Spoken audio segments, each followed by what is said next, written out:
The thing about advanced civilizations, really advanced ones, the kind that had mastered faster-than-light travel, quantum computing, and cappuccino machines that never burned the milk, was that they had collectively agreed on one fundamental principle: comfort was non-negotiable. When the Zevrathi encountered a planet with slightly excessive humidity, they simply didn't colonize it. When the Morpheus Collective found a world with a 28-hour day cycle that would mess with their circadian rhythms, they marked it as uninhabitable and moved on. The galaxy's spacefaring species had achieved something remarkable. They had become extraordinarily, magnificently, delightfully spoiled. Climate control wasn't just standard, it was assumed. Atmospheric processors, thermal regulators, gravity stabilizers, the works. A species didn't venture into the cosmos just to suffer through bad weather. That would be uncivilized. That would be primitive. That would be, and this was the key word everyone used, pointless.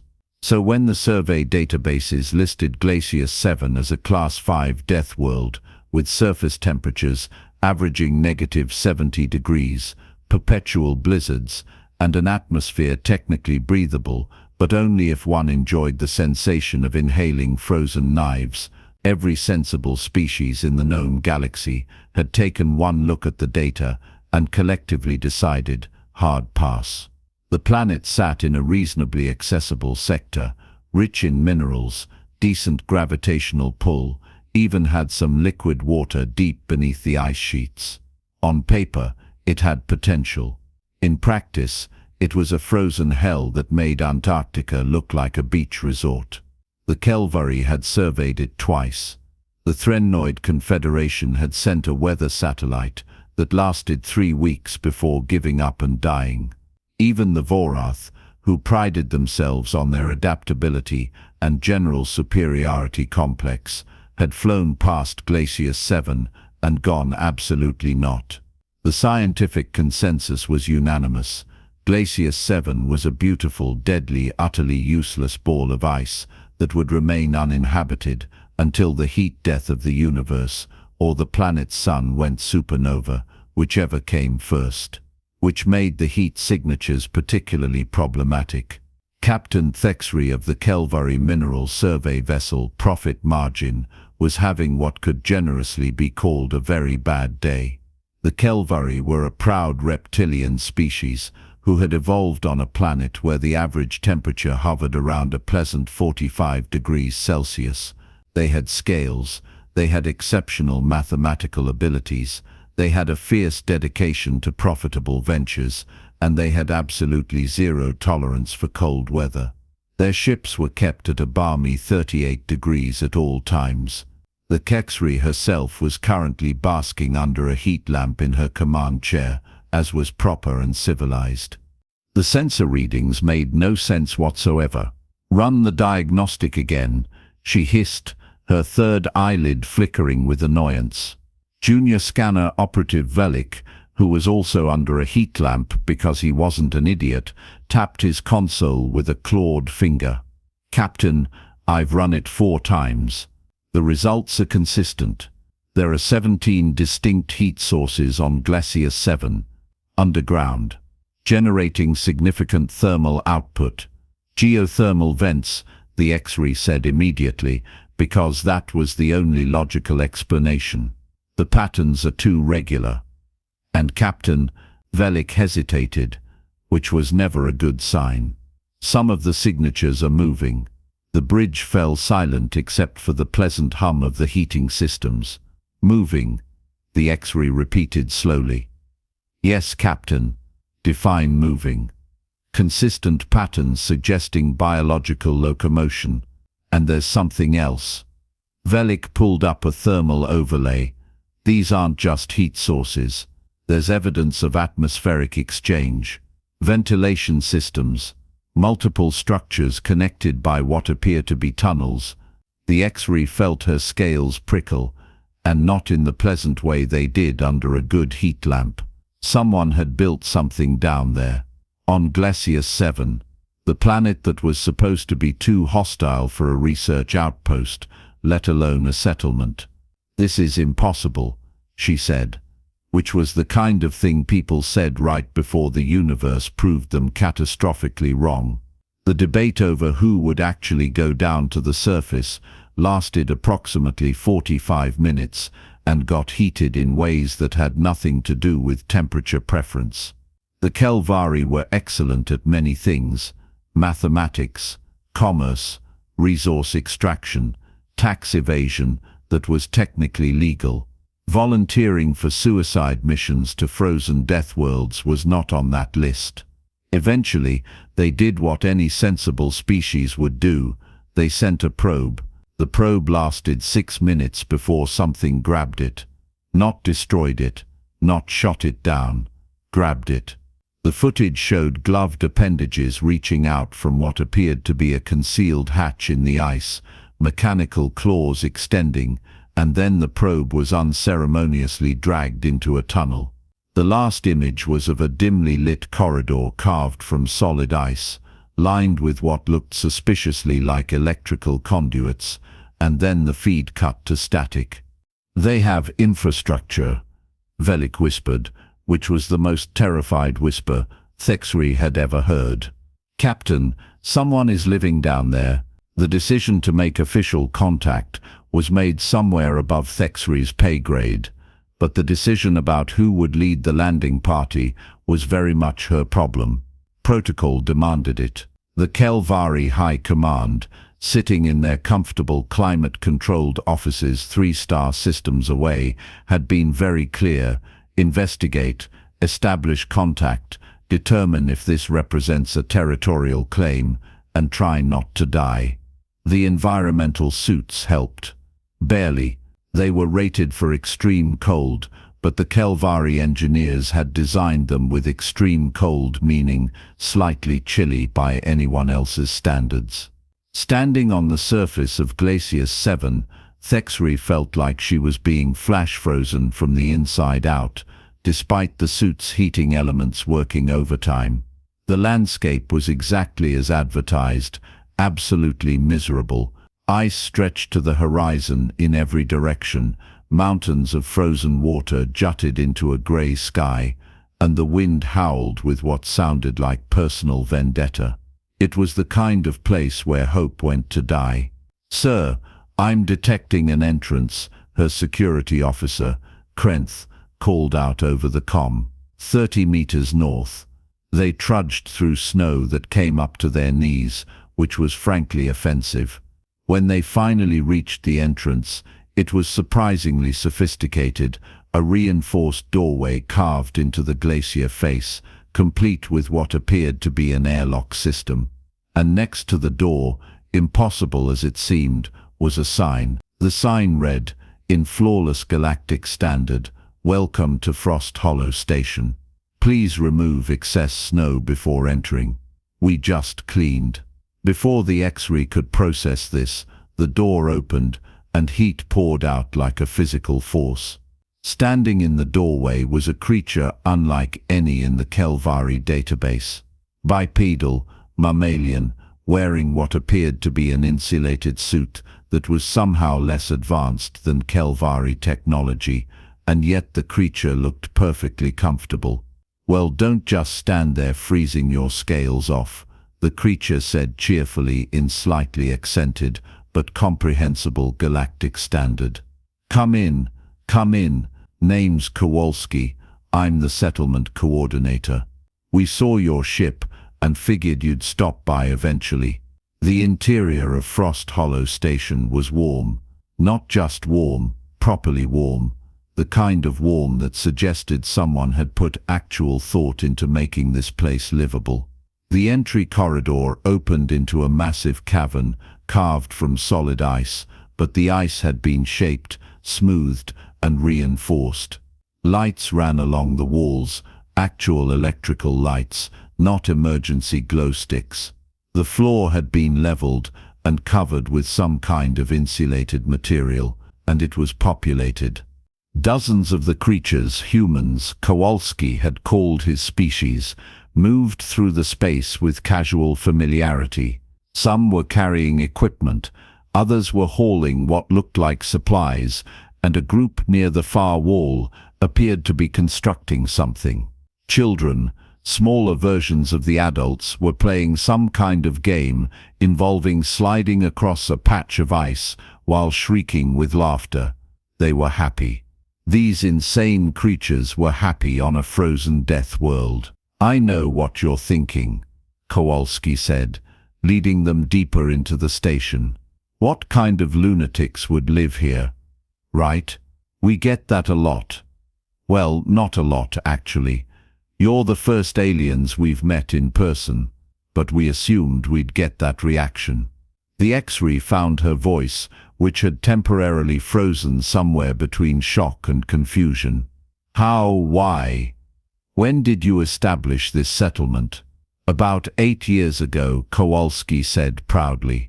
"Started with just 12 of us in a couple of ice caves. Now we've got over 200 residents, 3 full biodomes, a geothermal power system that would make your engineers weep with joy. And last month we finally got the brewery operational." "Brewery," the X-ray repeated numbly. "Beer tastes better when you've earned it," Kowalski said, as if this explained anything. The tour was simultaneously enlightening and deeply disturbing. Kowalski walked them through corridors carved with precision that suggested advanced equipment, yet the humans had apparently done most of the work with what they called modified mining tools and a lot of patience. They passed through a hydroponic garden where vegetables grew under artificial lights, tended by humans who chatted and laughed while working. The lighting system was powered by geothermal taps, drilled deep into the planet's crust, a project that would have taken a Kelvari engineering team years to plan and execute safely. The humans had done it in 6 months, and when Thexri asked about safety protocols, Kowalski just shrugged and said, "We were careful." They passed living quarters carved into the ice walls, each one personalized with decorations, drawings, and in one case, what appeared to be a small garden of frozen flowers preserved in ice as intentional art. The temperature was maintained at what Kowalski called a comfortable 15 degrees, which was approximately 23 degrees too cold for any reasonable species, but the humans walked around in light clothing like it was a mild summer day. "Here's the communal hall," Kowalski said, gesturing to a massive cavern that had been transformed into something resembling a village square. There were tables, seating areas, and against one wall, what was unmistakably a kitchen. A very active kitchen. "We were about to have dinner, actually. You folks hungry?" The smell hit Thexri a moment later. Something was cooking. Multiple things were cooking. The scents were complex, layered, and despite her cold-induced misery, undeniably appetizing. "You're cooking," she said stupidly. "Well, yeah. Can't live on ration bars forever." Kowalski led them toward the kitchen where several humans were working over what appeared to be a combination of electrical heating elements, and Thexri had to blink several times to make sure she was seeing this correctly. Direct flame. "Tonight's special is roasted root vegetables from the hydroponics bay, protein synthesis steaks with mushroom sauce, and fresh bread. Real bread, none of that printed stuff." A human female working at one of the cooking stations looked up and waved. "Hey, Kowalski, these the aliens everyone's been talking about. They staying for dinner? If they want," Kowalski said, then turned to Thexri. "Fair warning, we like our food spicy. Helps warm you up from the inside." Thexri's security officer, Krenth, who had been silent this entire time, finally spoke up. "You season your food on a survival settlement, on a Class 5 death world. It's not surviving if you're not living," the female human said, as if this was perfectly obvious. "I'm Chen, by the way, head chef, which is a fancy way of saying I make sure nobody poisons themselves with experimental recipes." The meal was served in bowls that had been carved from some local stone and polished smooth. The food was hot, flavorful, and came in portions that suggested the humans weren't rationing supplies. They had enough to be generous. Chen hadn't been kidding about the spices. The first bite made Thexri's eyes water, but the second bite was actually quite pleasant once her taste buds adjusted. "So," Kowalski said, sitting across from the Kelvari delegation with his own bowl, "I'm guessing you've got questions." "Many questions," Thexri admitted, starting with the most obvious why. "Why are we here?" Kowalski considered this while chewing. "Lots of reasons. Some of us wanted a challenge. Some were looking for a fresh start. Some just really hate crowded planets. Me? I saw the survey data and thought, that looks interesting." "Interesting," Thexri repeated. "You saw a frozen wasteland with lethal surface conditions and thought it looked interesting. When you put it that way, it sounds crazy. Because it is crazy." Kowalski grinned. "Yeah, but it's the fun kind of crazy. Look, Captain. It is, Captain. Right? Your species figured out space travel to find better worlds. We figured it out to find more worlds. Better, worse, doesn't really matter. What matters is pushing ourselves, seeing what we're capable of, building something where everyone else said nothing could be built." Velik, who had been quietly consuming his meal with the intensity of someone having a religious experience, looked up. "This is recreational for you." "I wouldn't say recreational." Kowalski hedged. "No, he's right," Chen called from the kitchen. "We're doing this for fun."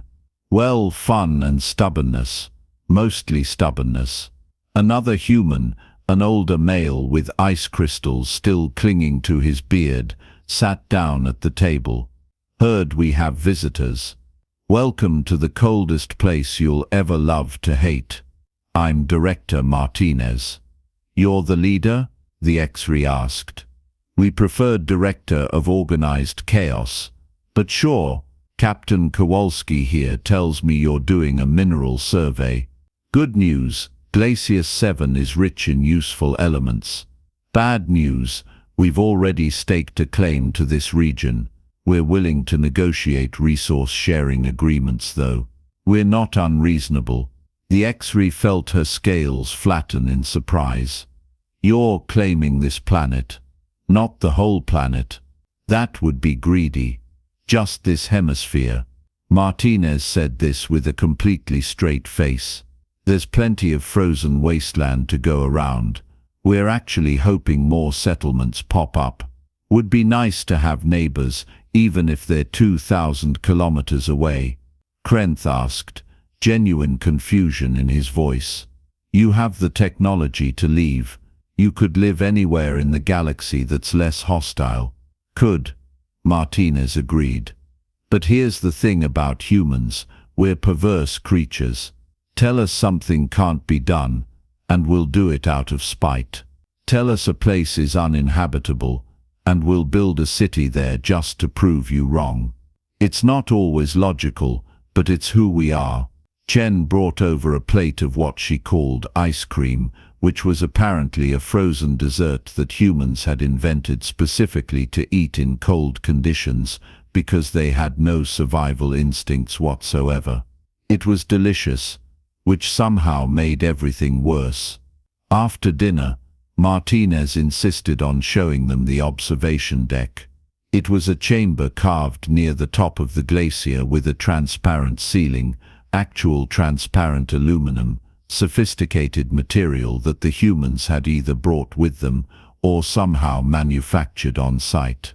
Through it, Glacius 7's night sky was visible, stars sharp and bright in the thin atmosphere. "Pretty, isn't it?" Martinez said quietly. "On clear nights, you can see 3 galaxies with the naked eye. Back on Earth, that's our home world, you're lucky to see a few dozen stars in most places. Too much light pollution. Here we get the whole universe." "Director," the secretary said carefully, "I need to understand. Your species achieved space travel, mastered faster-than-light technology, and instead of using it to find paradise worlds, you choose to live in places like this. Not instead of, Martinez corrected.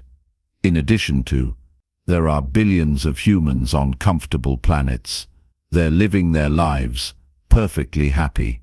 But there are also millions of us scattered across the frontier, on worlds that are too hot, too cold, too weird, or too dangerous. We're the ones who see a challenge and think, yeah, I want to try that. That's insane. Maybe. But it's also how we ended up here, carving out a life where everyone else saw only death. And between you and me, Captain, we're pretty proud of that. The Kelvari delegation stayed another 3 hours, their scientific curiosity temporarily overriding their desperate desire to return to their properly heated ship. They saw the ice skating rink that some genius had carved in a lower cavern, where humans glided across frozen water for entertainment. They visited the machine shop, where a team was building a drilling rig from salvaged parts and sheer determination. They met families who were raising children in carved ice homes, teaching them mathematics and survival skills with equal importance. Everywhere they went, humans were not just surviving, they were thriving. They had game nights. They had art projects. Someone had started a book club. There was a romance brewing between two engineers that everyone seemed to know about except the engineers themselves. This wasn't a desperate last stand against a hostile environment. This was a functioning community that had simply decided that frozen death worlds were a perfectly reasonable place to build a civilization. When they finally returned to the ship, the secretary immediately ordered the temperature increased to 40 degrees, wrapped herself in a thermal blanket, and sat under her heat lamp for 20 minutes without moving. Her crew did likewise, nobody speaking, everyone processing what they had witnessed. Sir Velik finally said, "What do we tell High Command?" The secretary considered this. What did one say? That humans existed, that they were either the bravest or stupidest species in the galaxy, that they had looked at every comfortable planet in the cosmos and decided the real prize was making uncomfortable planets livable. "We tell them the truth," she said finally, "that Glacius 7 is inhabited by a species called humans, that they have established a permanent settlement and are claiming territorial rights, that they are technologically capable, reasonably diplomatic, and completely insane. Should we warn them away from other Kelvari operations?" "No," the X-ray said slowly. "If anything, we should consider partnering with them. They clearly know how to extract resources from hostile environments. And they're so insane, they might actually volunteer for projects everyone else refuses." She filed her report that night, marking Glacius 7 as human territory, and adding a note that the species should be approached with caution, not because they were hostile, but because their definition of habitable was dangerously flexible. She recommended that the Kelvari Diplomatic Corps make contact and establish trade relations, particularly in the field of extreme environment engineering. High Command, sitting in their comfortable offices, read the report and mostly dismissed it as exaggeration. Every species claimed to be adaptable. It was probably a small research outpost that had gotten lucky with location. Nothing to be concerned about. 6 months later, when 3 more frozen worlds in the sector lit up with heat signatures and radio chatter, they started paying attention. A year after that, when human settlements began appearing on volcanic planets, toxic atmosphere worlds, and one particularly memorable case of a colony built inside an asteroid that was actively being mined by its inhabitants, the galactic community realized they had a problem. Not a threat, exactly, but certainly a phenomenon. Humans were spreading, not with conquest fleets or aggressive expansion, but with small groups of determined individuals who looked at the galaxy's most undesirable real estate and saw potential. They were polite about it, generally willing to negotiate, and absolutely unwilling to be discouraged by little things like certain death or impossible conditions. The Threnoid Confederation tried to warn them away from a planet with crushing gravity and corrosive rainfall. The humans thanked them for the information and built a settlement there anyway, complete with architectural solutions that Threnoid engineers studied with mixed horror and admiration. The Vorath attempted to claim a world in the habitable zone before humans could get to it, only to discover that humans weren't interested in the comfortable planet. They wanted the frozen moon orbiting it, which had water, ice, and interesting terrain features. The X-ray, who had been promoted partly because she was now the Kelveri Union's foremost expert on humans, found herself fielding questions from species across the sector. What were human territorial ambitions? Were they a threat? Should their expansion be curtailed? Her answer was always the same. They don't want your comfortable worlds. They want the ones you don't. Let them have the frozen rocks and volcanic hellscapes. They're making them productive, and they're happy to trade. Just don't try to understand their logic, because you'll give yourself a headache. She kept in contact with Frost Hollow Station. Martinez sent her updates on their expansion, 2 new biodomes, a population approaching 500, and most exciting to the humans, but utterly baffling to everyone else. They had started an annual ice sculpture festival. Because apparently, when you lived on a frozen death world, the logical recreation was to carve the environment into art and then celebrate it. On a crisp morning, every morning was crisp on Glacius 7, Chen stood on the surface outside the expanded settlement, watching new arrivals trudge through the snow toward the entrance. 3 ships had arrived this month, bringing more humans who had heard about Frost Hollow and decided it sounded like an adventure. Kowalski joined her, breath misting in the frigid air. Think we'll hit 1,000 residents by next year. Easily, Chen said. Word's getting out. Heard there's 6 more settlements being planned for other frozen worlds. We're starting a trend. A stupid trend. The best kind. They stood in companionable silence, watching the ice storms roll across the mountains in the distance. It was beautiful in a hostile, unforgiving sort of way.